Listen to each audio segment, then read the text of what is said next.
된장찌개는 한식에서 가장 흔한 메뉴이지만 의외로 맛을 내기가 쉽지가 않습니다. 오늘은 참치액을 이용해 쉽게 그리고 맛있게 된장찌개 맛내는 비결을 공개합니다. 시작해 보도록 하겠습니다.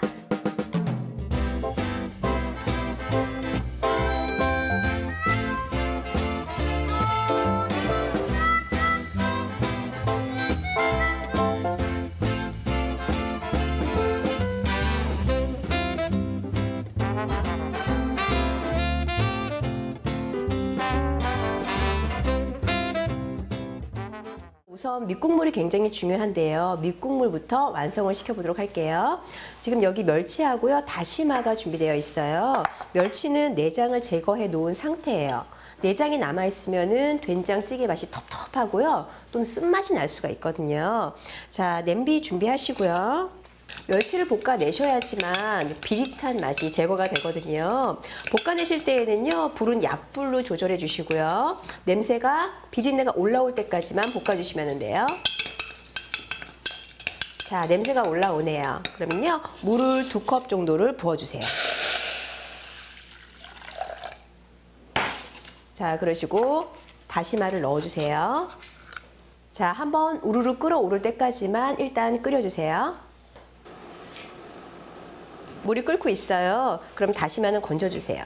다시마를 오래 끓이시면은요, 약간 끈끈한 진액이 나오기 때문에 국물이 탁해질 수가 있거든요. 그래서 다시마는 건져내 주시고요. 약 한 5분 정도 더 끓여주세요. 자, 멸치가 끓여지는 동안에 나머지 재료를 밑손질을 해보도록 하겠습니다.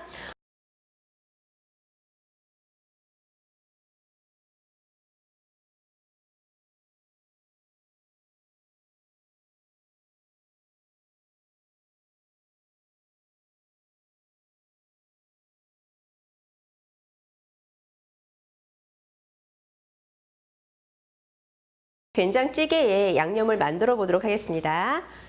자, 기본적인 된장 넣어주시고요.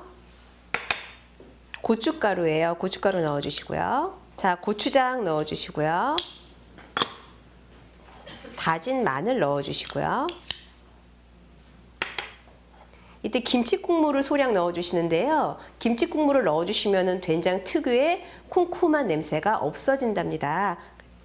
자, 그리고 오늘 참치액을 넣어주실 건데요. 참치액을 소량 넣어주시면은요, 된장찌개의 맛이 더욱더 진하고 시원한 찌개 맛이 나는데요. 참치액이 없으실 때는 국간장을 넣기도 하세요. 근데 국간장은 그 특유의 쿰쿰한 맛이 있기 때문에요, 참치액을 넣어주시면 조금 더 깔끔한 맛을 즐기실 수가 있어요. 한 큰술 정도만 넣어서 섞어주세요. 보통 된장찌개 하면은 된장만 넣고서 끓이시는 분들이 계시는데요.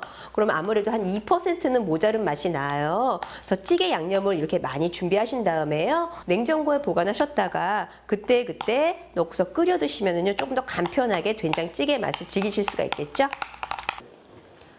자, 한 5분 정도가 지났어요. 아주 멸치의 냄새가 진하게 올라오거든요. 자, 우선 멸치는 건져내 주세요. 자, 이 멸치 육수에 쌀뜨물이에요. 쌀뜨물을 넣어주시고요. 즉, 멸치 육수와 쌀뜨물이요, 동량으로 들어가는 건데요. 멸치 육수는 시원한 감칠맛을 내주고요, 쌀뜨물은 구수한 맛을 내주는데, 쌀뜨물에서요, 된장 입자가 잘 풀린다고 해요. 여기에 미리 섞어두셨던 된장 양념을 풀어주시고요. 자, 미리 썰어 놓으셨던 양파 넣어주시고요. 버섯 넣어주시고요. 썰어 놓으신 청양고추 넣어주시고요. 썰어 놓으신 두부 넣어주시고요. 한 소끔 우르르 끓여주세요. 여기 팽이버섯 같은 경우에는 너무 미리 넣으시면은 팽이버섯이 좀 질겨질 수가 있어요. 그리고 부추 같은 것들은 향이 살아있어야 되기 때문에요, 거의 불 끄기 직전에 넣어주시는 거고요. 그래서 나머지 재료만 먼저 넣으시고요, 끓여주시면 돼요. 자, 된장찌개의 향이 아주 구수하게 올라오는데요. 여기에 썰어 놓으셨던 대파 넣어주시고요. 썰어 놓으셨던 팽이버섯 넣어주시고요. 그리고 썰어 놓으신 부추 넣어주세요. 한 10초 정도만 끓여주신 다음에요, 바로 불을 꺼주세요. 봄 같은 경우에는 달래나 또는 냉이 등을 넣으셔가지고요, 그 향을 살리셔도 돼요. 자, 찌개가 완성됐는데요. 완성 그릇에 담아보도록 하겠습니다. 뚝배기 등에 끓이셨으면은 그대로 그냥 드시면 되고요. 이렇게 완성 그릇에 담으실 때에는요, 그릇의 한 70% 정도만 담아서 드시기 편하게 준비를 하시면 돼요.